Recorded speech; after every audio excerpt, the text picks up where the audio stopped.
Welcome back. Now once the dialog is open, you can then click the New Project button, and this will open up the entire dialog. And the dialog will begin to open.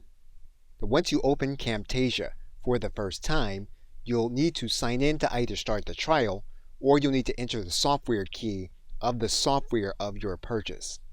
Now for the trial, no credit card is required. Now you are going to want to note that the videos that you produce with the trial version are going to be watermarked until the trial for the software is ended or you have made the purchase.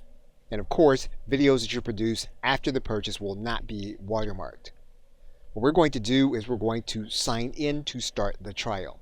Once the dialog is open, you will basically be inside of the editing and processing screen. In order to begin recording videos, you can click the Record button.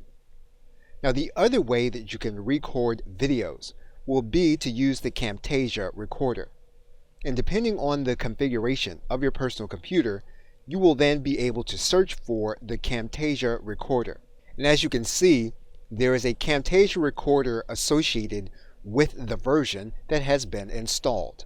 Now even while the editing screen is available, you can open that Camtasia recorder on your personal computer, and you will see the recording tool available. Okay, so with that, thanks, and I will see you in another video.